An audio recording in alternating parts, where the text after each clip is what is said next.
Hi there, everyone. I'm Jan Spragge, and you're listening to The Jan Spragge Show on Northumberland 89.7 FM, live streaming worldwide at our website, northumberland897.ca. My guest today was just named as one of the top talented photographers by Huffington Post. He co-founded a project and book in Sudbury, Ontario, which are changing the way people view the city from within and beyond. Andrew is presently touring North America in the Banana Van, promoting his recent book, Find Momo. With him is his best buddy, who I have to say has a head tilt that makes me swoon, and a talent for playing hide-and-go-seek that has all ages searching for hours. It is my pleasure to welcome Canadian author, designer, and photographer Andrew Knapp to the show today, and his friend, Border Collie extraordinaire, Momo. Andrew and Momo are taking time out of their Los Angeles tour stop to chat with us here on the Jan Spragge Show. Welcome, Andrew. What a pleasure it is to speak with you today. Hey, thanks for having me. Yeah, absolutely. And how's the weather today in Los Angeles? What are you and Momo up to? It is great in LA today. It's about 20 and gray. Well, that's nice. And congratulations are in order to both of you, Andrew. You've had a fantastic year so far, a very unique year. You have over 160,000 Instagram followers now, a book release, and now you're touring around in your van around North America and documenting all of this on Instagram. People are liking all those photos left and right. It's quite spectacular. How do you see your life in this moment? And, I'm sure it's a surprise to you in some ways. Oh yeah, definitely. I'm always along for the ride, and I take what comes my way, and I try to treat it the right way, and kind of navigate through it the right way. I think you're always offered these awesome opportunities in life, and it's your decision to take them or to focus on other things. So I've taken this one as much as I could, and I'm enjoying it as much as I could right now. Yeah, you really do have a knack, I think, for embracing life, and I think that's something that people really take away from your work.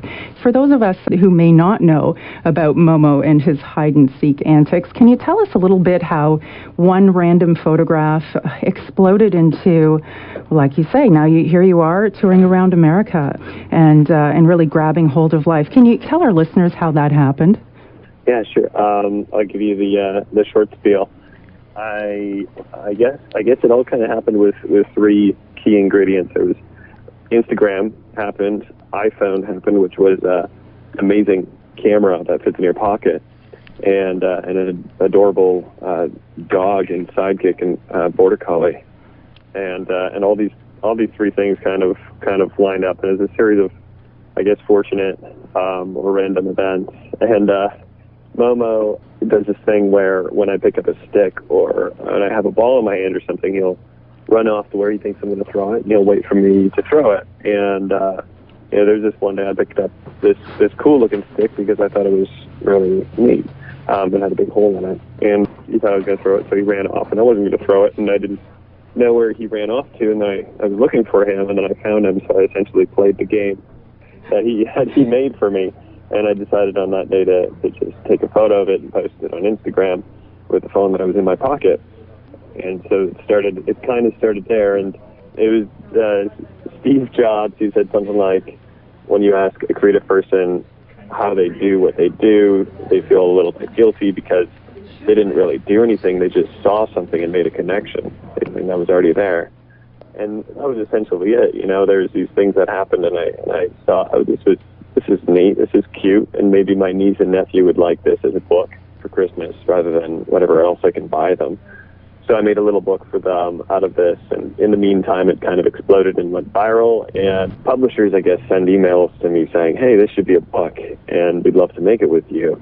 And then I sought out one publisher that I really liked because none of them were really I didn't really feel any of them really fit what my vision would have been for this project if I wanted to do it. Mm-hmm. And so I found one that I really liked. I got in touch with them and sent them an email and said, hey, I'd love to do this book. This is my project. This is what's going on. And they responded and said, yeah, let's do it. That'd be awesome. So now it's a book. And I decided that was an awesome opportunity to tour the book and to take an awesome kind of epic road trip adventure in a van that I had bought a couple years ago. Wanted to travel a lot with it and learn more about it. So there was a lot of reasons kind of to take this trip. And everything kind of lined up beautifully. Yeah, it sure has, that's nicely said. And when I first picked up your book, I turned to the back cover, the flip inside, for a little bit about you and Momo. And one of the lines, I read it over and over again. It was that you had a passion for turning everyday routines into creative adventures. And that really spoke to me. And I think that's exactly what you're embracing. I think it's a beautiful line and a beautiful way to live.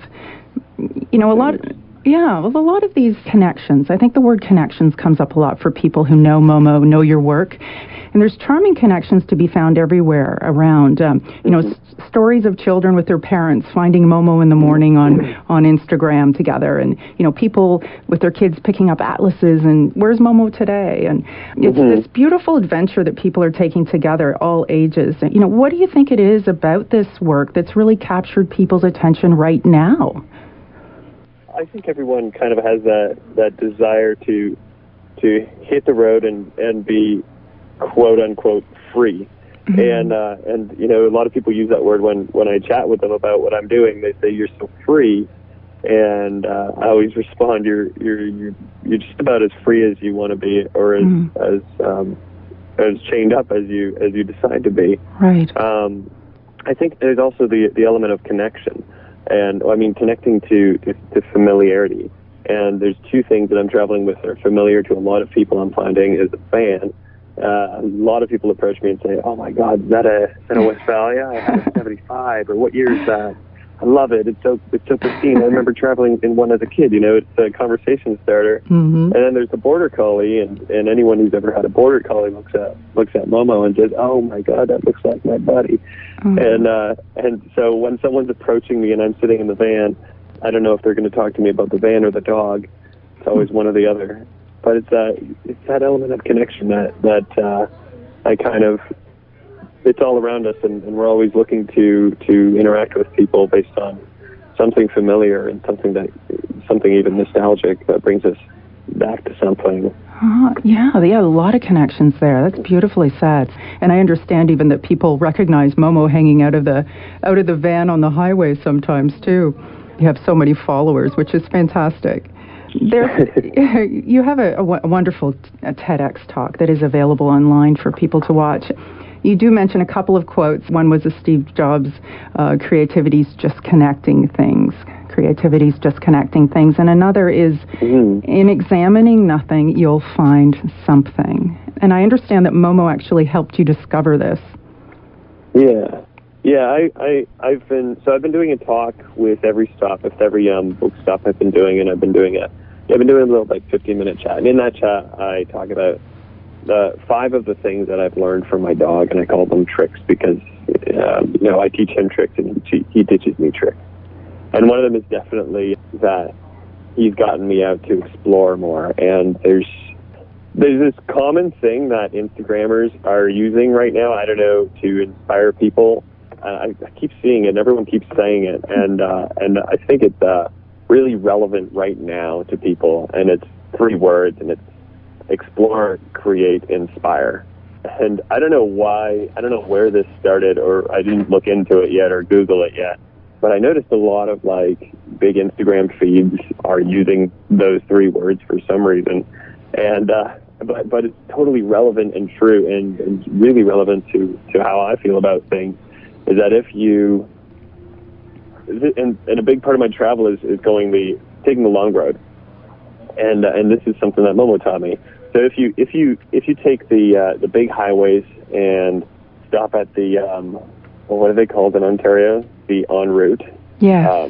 The giant stops with the Tim Hortons and Arby's and all those. The en route. If you stop there, you're not going to really discover anything new. Yeah. If you take the big highways or the big interstates in the States, or and you're traveling by airplane, if you're in an airport, you're not seeing anything magical. You're seeing McDonald's and Starbucks, and it's depressing. It's really depressing, and it always really it made me kind of miserable when I was traveling and seeing these things. And there was, you're out on the open road and you feel like you should be experiencing something wonderful, and then you stop at a McDonald's or a Starbucks for coffee and Wi-Fi, and you're disappointed because there's nothing new, and you might meet someone interesting there, and that'll be the best you can do.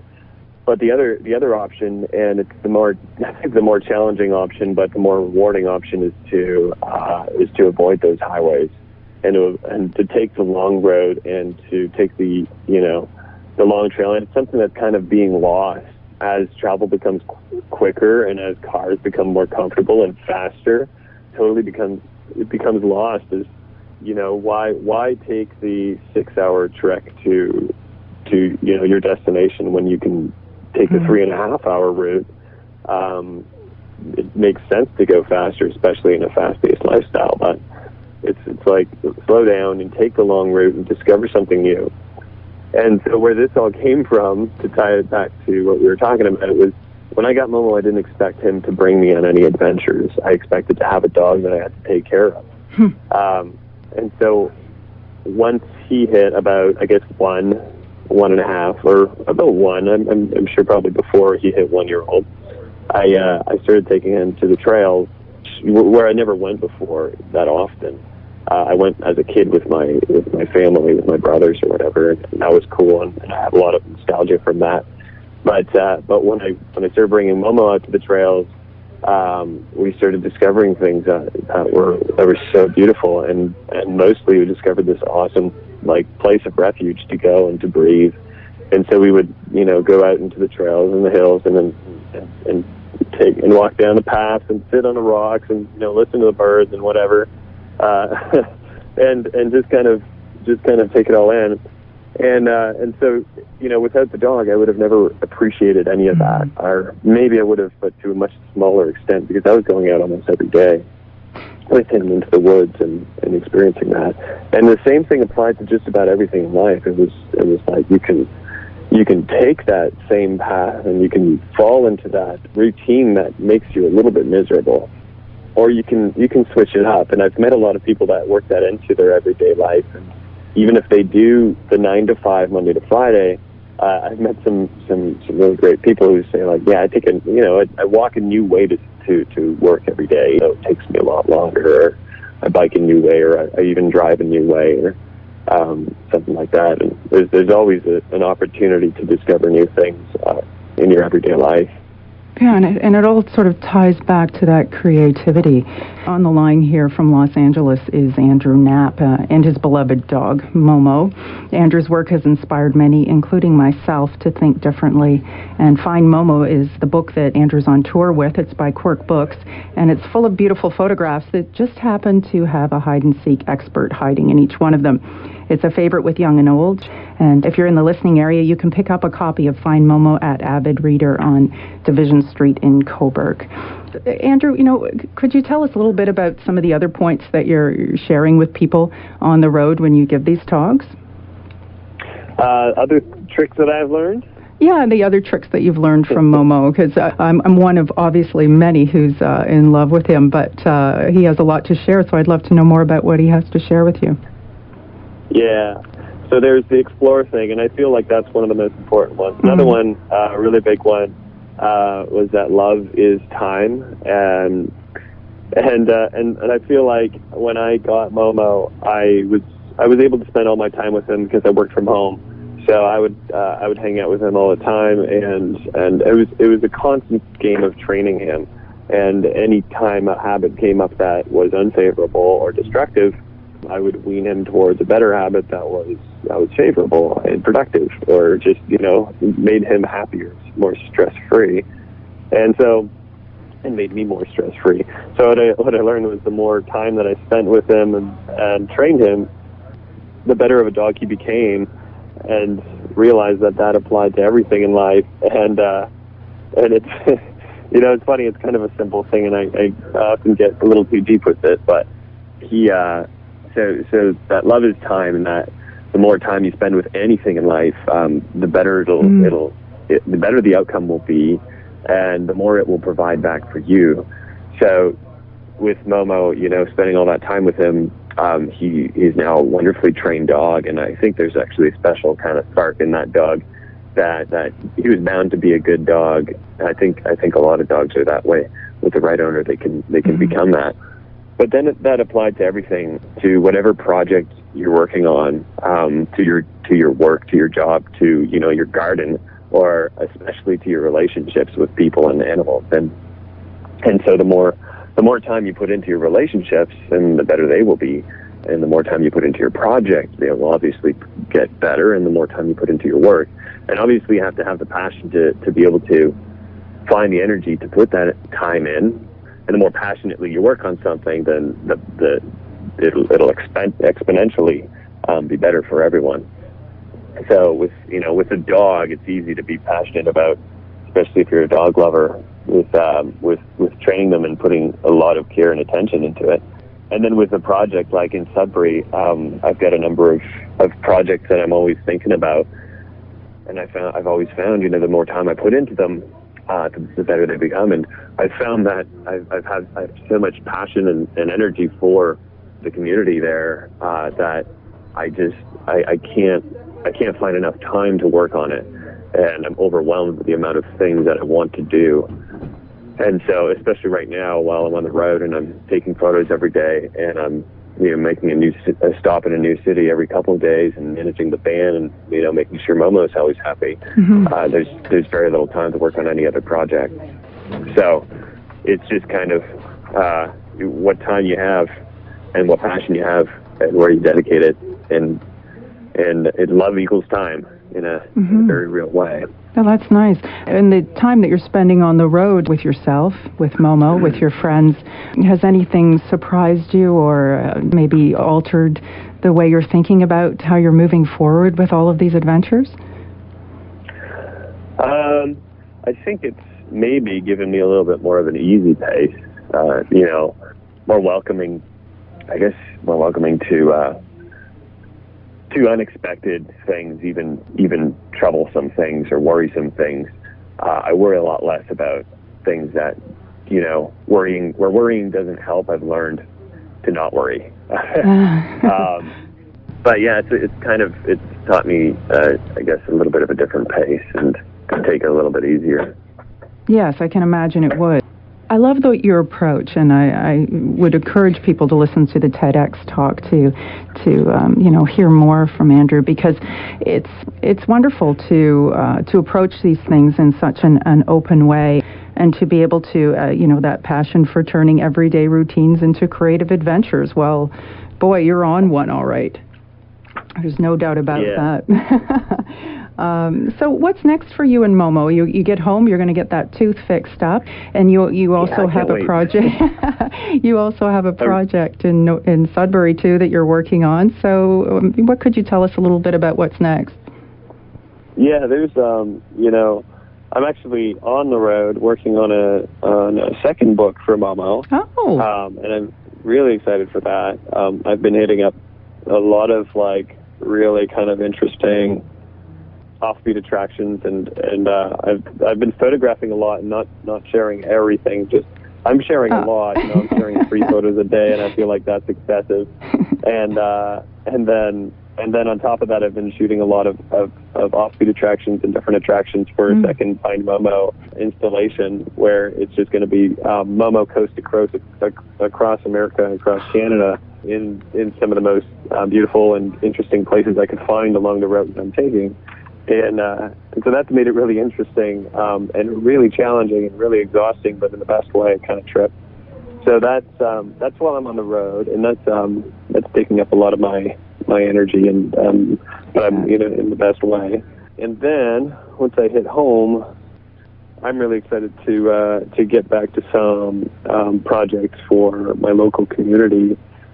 I started with a friend of mine an initiative called We Live Up Here, where it's basic creative incubation kind of community arts project to inspire. And through that project, I learned the importance of art, and that made doing the Find Momo book a lot more of a kind of real thing, and something that I felt was actually valuable and had value in it.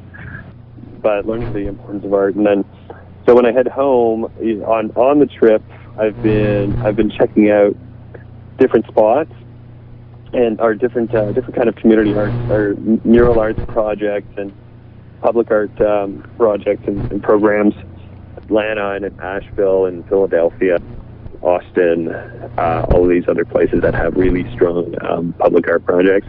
And so I'm thinking that Sudbury can really use a public arts initiative. And so that's going to be, I think a lot of my time is going to be spent on that. And then We Live Up Here, we're putting out a second book. It's based on, we ask people to send in photos, and then we make a book about kind of our local culture with their photos. So we did that once, and we're doing it again. So working on that. And then there's a number of other kind of smaller projects that I'm excited to work on. How can people stay connected with you and with Momo? I know you have different websites. I think they all feed off of andrewknapp.com, I believe. But tell us a little bit how people can stay connected, because you'll also be coming through the area at some point. Yeah, the website kind of links to all my social platforms. Instagram, I'm at Andrew Knapp, Knapp, but they all feed off of andrewknapp.com, gofindmomo.com, and then weliveuphere.com is the Sudbury project. Before I let you go, Andrew, I could really use your help with something. In your book, there's a photo that has a long pier of rocks. And I know that in the back, there's the answers are there, but I can't bring myself to flip through the back.